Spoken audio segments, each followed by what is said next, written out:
नमस्कार मित्रांनो, आजच्या या व्हिडिओमध्ये आपण इंडियन पोस्ट ऑफिसकडून निघालेल्या GDS भरती 2026 ची संपूर्ण माहिती इंडिया पोस्ट भरती नोटिफिकेशननुसार समजून घेणार आहोत। हा व्हिडिओ शेवटपर्यंत नक्की पहा, कारण मध्ये एकही मुद्दा स्किप केला तर महत्त्वाची माहिती चुकू शकते।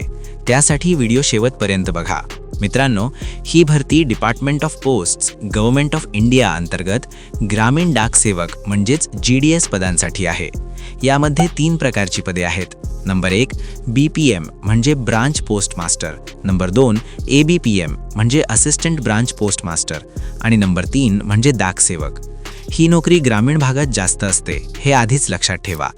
या भरतीसाठी लागणारी शैक्षणिक पात्रता, मित्रांनो, ही भरती फक्त आणि फक्त 10वीच्या आधारावर आहे।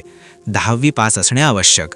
त्यानंतर गणित आणि इंग्रजी विषय 10वीत असणे बंधनकारक आणि लोकल लँग्वेज म्हणजे महाराष्ट्रासाठी मराठी विषय 10वीत असणे गरजेचे आहे।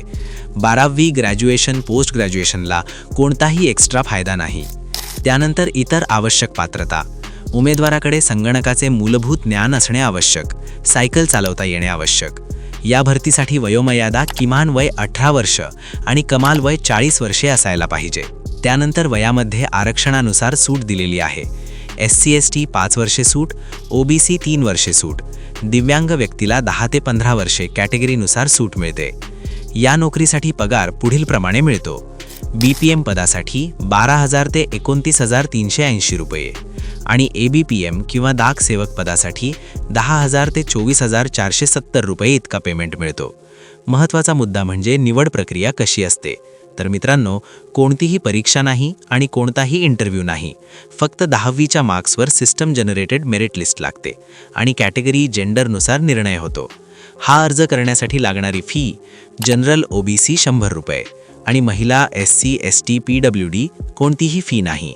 तर आता अर्ज कसा करायचा? अर्ज फक्त ऑनलाईन करायचा आहे। अधिकृत website India post GDS online engagement.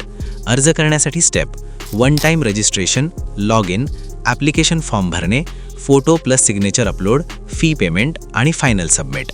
Photo आणि सिग्नेचर नियम: फोटो पांढऱ्या किंवा लाईट बॅकग्राऊंड, सिग्नेचर पांढऱ्या कागदावर निळ्या किंवा काळ्या पेनने आवश्यक। ब्लर्ड फोटो किंवा सिग्नेचर असल्यास अर्ज रिजेक्ट होतो। महत्त्वाच्या तारखा: रजिस्ट्रेशन 31 जानेवारी ते 14 फेब्रुवारी 2026 पासून सुरू झाली आहे। ॲप्लिकेशन 2 फेब्रुवारी ते 16 फेब्रुवारी 2026 करू शकतो। करेक्शन विंडो 18 आणि 19 फेब्रुवारी 2026 पर्यंत करता येईल। शेवटच्या महत्त्वाच्या सूचना: एकाच उमेदवाराने एकच अर्ज करायचा। डुप्लिकेट अर्ज केल्यास थेट रिजेक्शन होईल। कोणालाही पैसे देऊ नका, फक्त ऑफिशियल वेबसाईटवर विश्वास ठेवा। मित्रांनो, ही होती इंडियन पोस्ट GDS 2026 ची संपूर्ण माहिती। जर हा व्हिडिओ उपयुक्त वाटला असेल तर लाईक करा, शेअर करा, चॅनल सबस्क्राईब करा। काही शंका असतील तर कमेंटमध्ये नक्की विचारा। धन्यवाद।